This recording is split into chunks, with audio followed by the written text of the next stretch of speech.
उद्योगपति रतन टाटा की अंतिम विदाई के दौरान हजारों की भीड़ में उनका प्यारा गोवा डॉग भी था। गोवा जिस तरह से अपने मालिक को निहार रहा था, उससे ये तो साफ था कि रतन टाटा उससे बहुत प्यार करते थे। सिर्फ गोवा ही नहीं, रतन टाटा के सबसे करीबी रहे थे उनके पालतू कुत्ते टीटो और टैंगो। इसीलिए तो जाने से पहले रतन टाटा अपनी वसीयत में भी अपने जर्मन शेफर्ड डॉग टीटो के बारे में जिक्र करना नहीं भूले।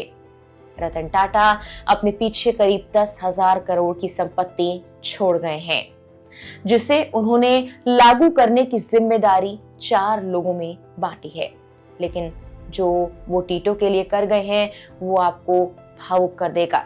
साथ ही उन्होंने इस वसीयत में अपने सबसे युवा दोस्त शांतनु नायडू का भी जिक्र किया है।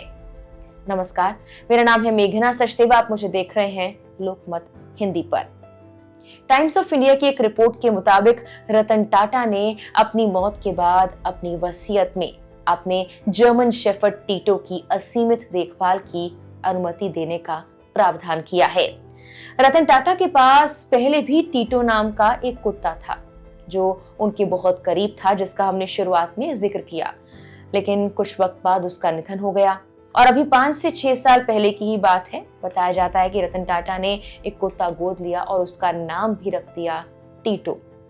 वसीयत के मुताबिक अब रतन टाटा के पालतू जानवर की देखभाल उनके लंबे वक्त से रसोइया रहे राजन शॉ द्वारा की जाएगी।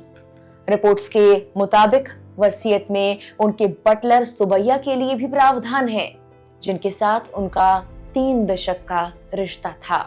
कहा जाता है कि एक बार तो रतन टाटा अपनी विदेश यात्रा पर गए थे। इस दौरान शॉ और सुबैया दोनों के लिए उन्होंने डिजाइनर कपड़े भी खरीदे थे।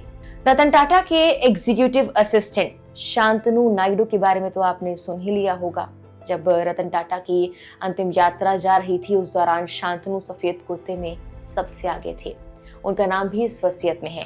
टाटा ने नायडू के वेंचर गुड फेलो में अपनी हिस्सेदारी छोड़ दी है। ये स्टार्टअप वरिष्ठ नागरिकों की सेवा के लिए शुरू किया गया है। साथ ही उन्होंने नायडू के विदेश में शिक्षा के लिए लिए गए पर्सनल लोन को भी माफ कर दिया है। शांतनु और रतन टाटा की दोस्ती की कहानी भी उनके पशु प्रेम से ही जुड़ी है।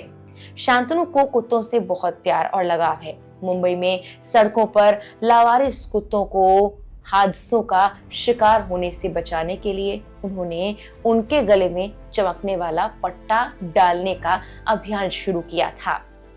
आवारा कुत्तों के लिए किए गए काम की वजह से रतन टाटा उनसे बहुत प्रभावित हुए। रतन टाटा भी कुत्तों से काफी लगाव और प्रेम रखते थे। शांतनु नायडू से रतन टाटा इतने ज्यादा प्रभावित हो गए थे कि उन्होंने खुद शांतनु को फोन कर कहा था कि वो उनके यहाँ असिस्टेंट बने और उन्हें जॉब ऑफर की थी। उसके बाद से ये दोनों बहुत अच्छे दोस्त बन गए और ये दोस्ती गहरी होती चली गई। रतन टाटा के निधन पर भी शांतनु काफी भावुक नजर आए थे।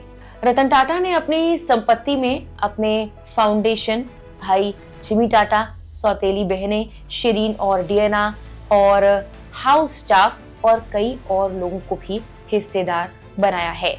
टाटा की संपत्ति में अलीबाग में 2000 वर्ग फुट बंगला, मुंबई के जुहू में 2 मंजिला मकान, 350 करोड़ की एफडी और टाटा ग्रुप की होल्डिंग कंपनी टाटा सन्स में 0.83% हिस्सेदारी शामिल है।